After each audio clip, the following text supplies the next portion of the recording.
আমার প্রিয় ছাত্রছাত্রী ও বন্ধুরা, আশা করি তোমরা সবাই ভালো আছো। তো ওয়েলকাম টু মাই চ্যানেল। আজ আমি দশম শ্রেণীর গণিত পরিমিতি নিয়ে আলোচনা করব। তোমার অধ্যায় দেখো 19 অধ্যায়, পেজ অর্থাৎ তোমাদের পাঠ্য বই দেখো 265 পেজে এই অধ্যায়টি পেয়ে যাবে।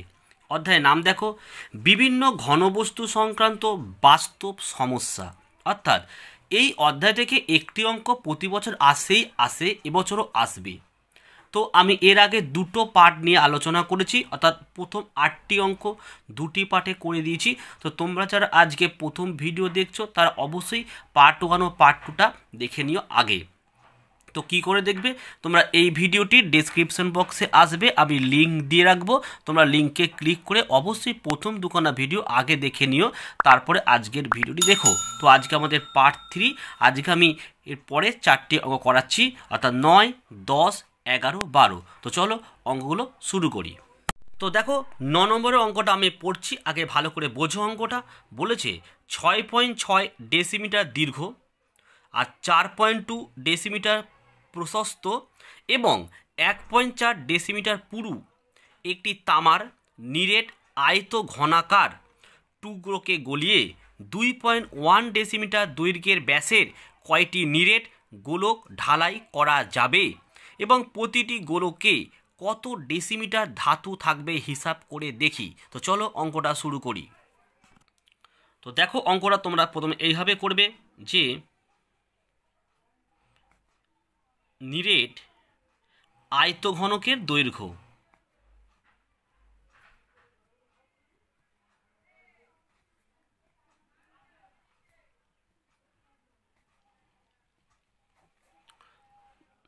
ছয় পয়েন্ট ছয় ডেসিমিটার। এবারে কি আছে, এবারে আমরা ডট ডট লিখছি নিরেট আয়তঘনকের দৈর্ঘ্য হলো। তো এবারে আমরা লিখবে থাকা প্রশস্ত। তো প্রশস্ত কত, 4.2 ডেসিমিটার। আচ্ছা এর আর পুরু কত, একটু লিখে লিখে করলে অঙ্ক করতে সুবিধা হয়। তাই পুরু হচ্ছে আমাদের 1.4 ডেসিমিটার। তাহলে আমাদের প্রথমে কী বার করতে হবে, আমাদের প্রথমে বার করে নিতে হবে যে আয়তঘনকের আয়তন। তো দেখো সুতরাং আয়ত ঘনকের আয়তন, তা কি করতে হবে, আয়তঘনকের আয়তন বার করতে হবে। সূত্র এটা হবে দৈর্ঘ্য ইন্টু প্রশস্ত আর ইন্টু পুরু, অর্থাৎ তিনটিকে গুণ করলে আমরা আয়তঘনকের আয়তন পাবো। অর্থাৎ দেখো 6.6 ইন্টু 4.2 ইন্টু 1.4, কিন্তু এখানে আমরা লিখব ঘন ডেসিমিটার। যেহেতু আমরা একটা আয়তন বার করছি তাই আমরা কি লিখব এখানে ঘন ডেসিমিটার। যাই হোক, আমরা কিন্তু অঙ্কটি আর গুণ করব না, এই অবধি করব, করে রেখে দেবো। তো এরপরে কি করব, দেখো এবারে বলেছে দেখো নিরেট আয়তঘনক গলিয়ে কিছু নিরেট গোলক তৈরি করা হলো। তা সেটা কি লিখতে হবে, এবার লিখবো আমরা কি গোলকের আয়তন।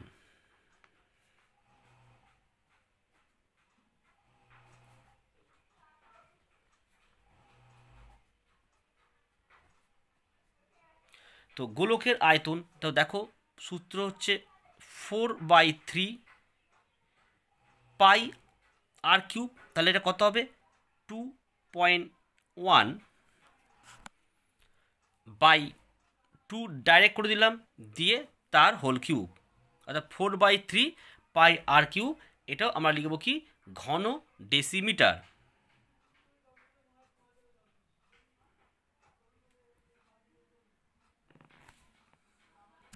তো এইবারে আমাদের এই জায়গাটা একটু ক্যালকুলেশন করে নিতে হবে।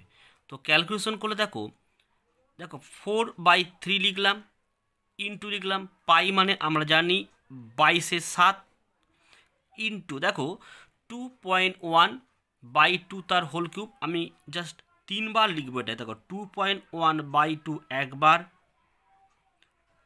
দুবার, তিনবার। তো এখানে তোমরা ঘন ডেসিমিটার লিখবে। তো আশা করি তোমরা অঙ্কটি এইটুকুনি প্রত্যেকে বুঝতে পেরেছো।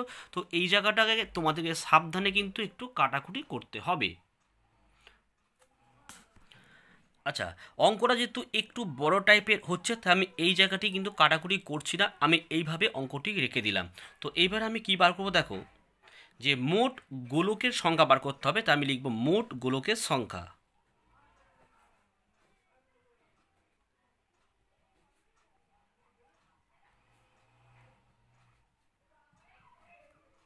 মোট গোলকের সংখ্যা।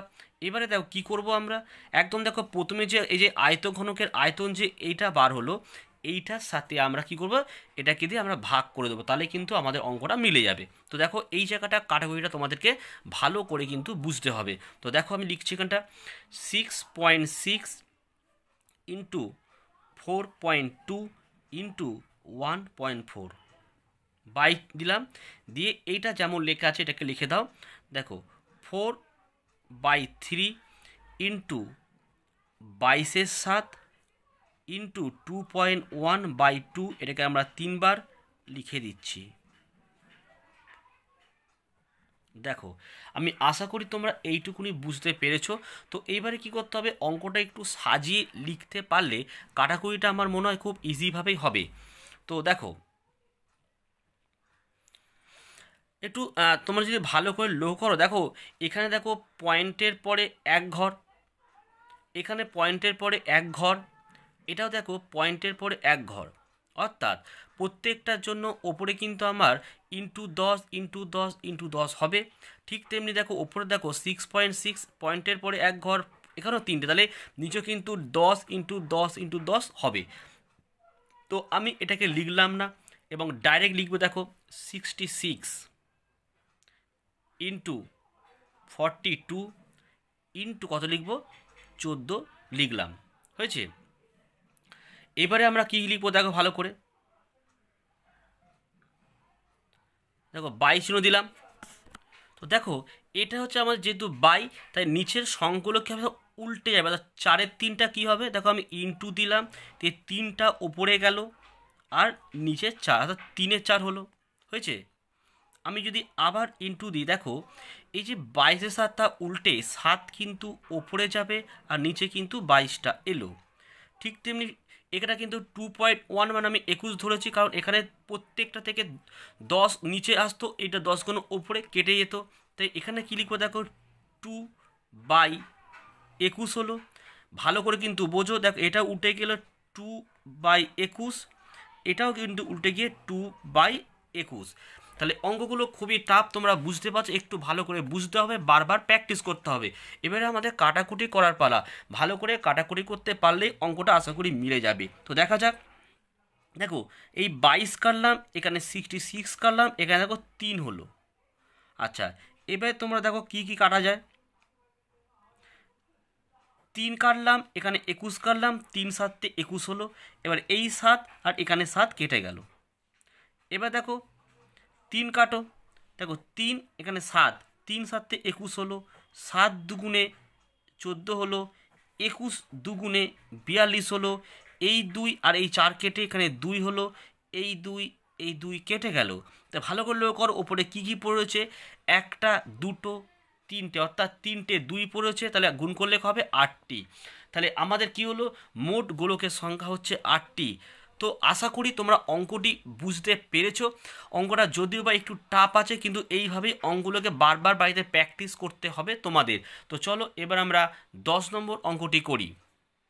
এবার তোমরা 10 নম্বরের অঙ্ক দিকে দেখো কি বলছে, যে 4.2 সেমি দৈর্ঘ্যের ব্যাসার্ধের একটি সোনার নিরেট গোলক পিটিয়ে 2.8 সেমি দৈর্ঘ্যের ব্যাসের একটি নিরেট লম্ব বৃত্তাকার দণ্ড তৈরি করা হলে দণ্ডটির দৈর্ঘ্য নির্ণয় করো। তো দেখো অঙ্কটি, তো দেখো তো একটু লিখে লিখে অঙ্কগুলো করতে হবে। তো আমি লিখছি, দেখো প্রথমে যে গোলকের ব্যাসার্ধ,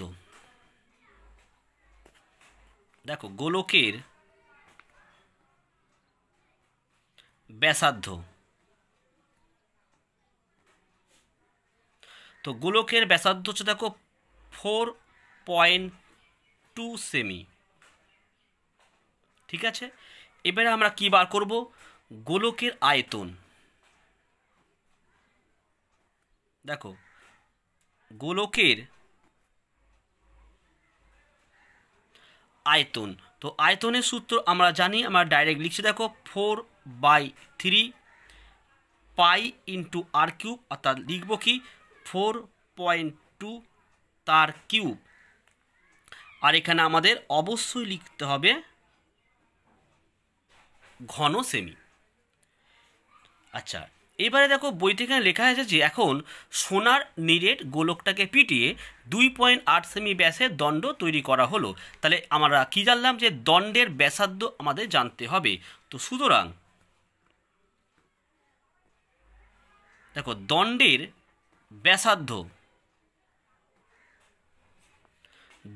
ব্যাসার্ধ, তাহলে 2.8, তাহলে বাই কত 2 কাটাকুটি করলে 1.4 সেমি লিখে দিলাম। তো আশা করি এইটুকুনি বুঝতে পেরেছো। আচ্ছা, এরপরে দেখো যে ধরি বা মনে করি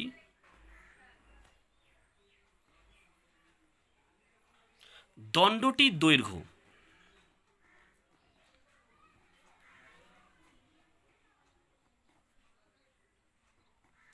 দণ্ডটির দৈর্ঘ্য h একক।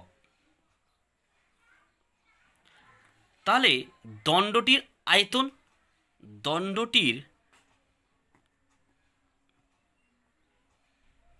আয়তন, পাই আর কিউ, অর্থাৎ 1.4 আর স্কোয়ার, পাই আর স্কোয়ার ইন্টু এইচ। আর এখানটা লিখতে হবে আমাদের ঘন একক। তো আমরা জাস্ট এইটুকুই লাগবো। এবার লিখো প্রশ্নানুসারে।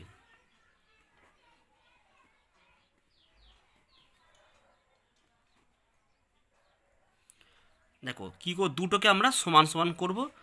পাই 1.4 তার স্কোয়ার ইন্টু এইচ সমান সমান, দেখো যেটা 12 হচ্ছে ওপরে 4/3, এই যে এটা নিচ্ছে আমরা, তাহলে কী লিখলাম 4/3, এখানে পাই ইন্টু 4.2 তার হোল কিউব। এবারে আমাকে দেখো বার করতে হবে এইচের মান, তো আমি জাস্ট এইচটাকে এখানে লিখলাম। এবারে কি লিখবো দেখো 4/3, আচ্ছা 4টা লিখলাম ওপরে আর 3টাকে আমি লিখলাম নিচে, হয়েছে, ইন্টু পাইটাকে লিখলাম, ঠিক আছে, ইন্টু 4.2 তিনবার আছে, তিনবার লিখে দাও, 4.2 একবার, দুবার, তিনবার। তো আশা করি এইটুকুনি বুঝতে পেরেছো। এইবার দেখো 3 লিখলাম। এবারে এই যে পাইটা ছিল এই পাইটা আমার নিচে আসবে। আর কি আছে 1.4 একবার, 1.4 একবার, দুবার লিখলাম। এবারে আমাদের অঙ্কটাতে যদি আমরা কাটাকুটি ঠিকঠাক করতে পারি তাহলে অঙ্কটা কিন্তু মিলে যাবে। তো দেখা যাক, দেখো এখানের পাই আর এখানের পাই কিন্তু কেটে গেল। তাহলে এইবারে কাটাকুটি করে দেখো 1.4 আর 4.2 যদি কাটো কত হবে 3 হবে। তাহলে এইটার সাথে যদি এটাকে কাটো এটাও আমাদের 3 হবে। এই 3 আর এই 3 কিন্তু কেটে গেল। তাহলে আমাদের ওপরে কি পড়ে রয়েছে দেখো, এখানে 3 এখানে 4, 3 4 12, ঠিক আছে। তাহলে 12কে যদি আমরা 4.2 দিয়ে গুণ করি তাহলে কত হবে 405, এক ঘর পর পয়েন্ট, তাহলে 50.4। তাহলে আমাদের এই অঙ্কের অ্যান্সার কত হলো 50.4, অর্থাৎ উত্তরটা লিখতে হবে যে দণ্ডটির দৈর্ঘ্য 50.4 সেমি। তো আশা করি তোমরা এই অঙ্কটি খুব সহজেই বুঝতে পেরেছো। তো চলো এবার আমরা 11 নম্বর অঙ্কটি করি। তো প্রশ্নটা আগে দেখা যাক। বলছে দেখো 6 ডেসিমিটার দৈর্ঘ্যের ব্যাসের একটি নিরেট রৌপ্য গোলক গলিয়ে 1 ডেসিমিটার লম্বা একটি নিরেট লম্ব বৃত্তাকার দণ্ড তৈরি করা হলে দণ্ডটির ব্যাসের দৈর্ঘ্য হিসাব করে লিখি। তো চলো অঙ্কটা করি। তো দেখো, প্রথমে তোমরা কিন্তু এইভাবে লেখো যে গোলকের ব্যাসার্ধের দৈর্ঘ্য,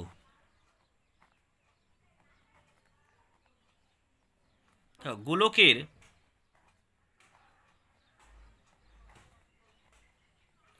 ব্যাসার্ধের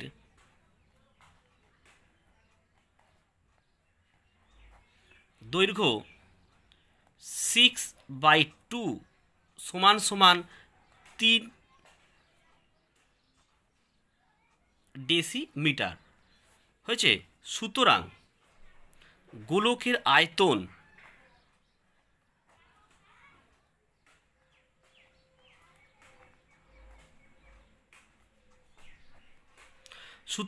গোলকের আয়তন 4/3 পাই আর কিউব, অর্থাৎ 3/3। এখানটা আমরা লিখব ঘন ডেসিমিটার। কাটাকুটি করব না, জাস্ট আমরা এইভাবে এখানটা লিখে রাখলাম। তো পরে দেখো আমি লিখছি এখানে কি, ধরি লম্ব বৃত্তাকার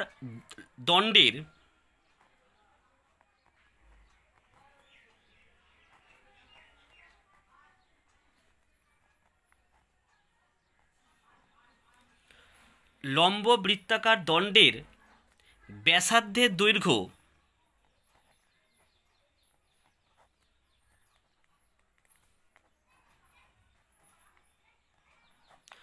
ব্যাসার্ধের দৈর্ঘ্য 8 ডেসিমিটার।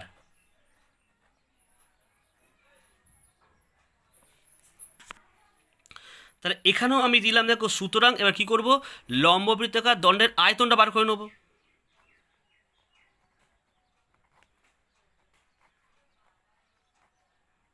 লম্ব বৃত্তাকার দণ্ডের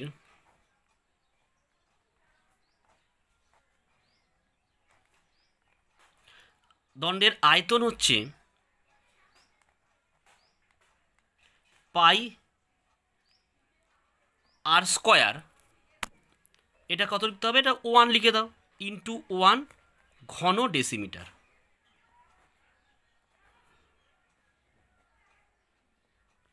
ওকে, তাহলে এইবারে কি লিখবো, এটাকে আমরা শর্তানুসারে লিখব।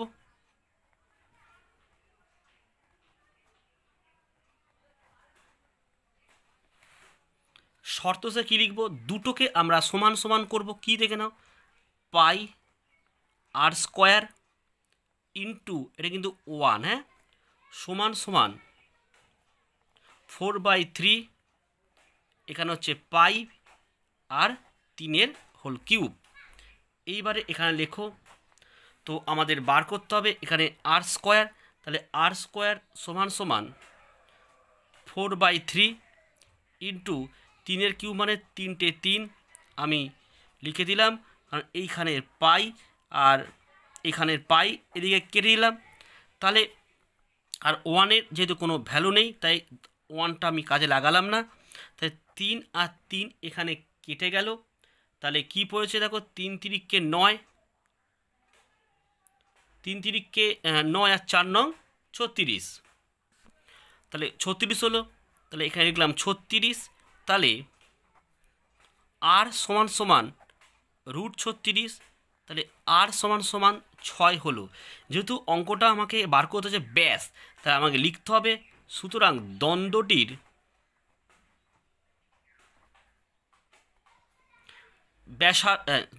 ব্যাস বা দণ্ডটির ব্যাসের দৈর্ঘ্য 2 × 6 সমান সমান 12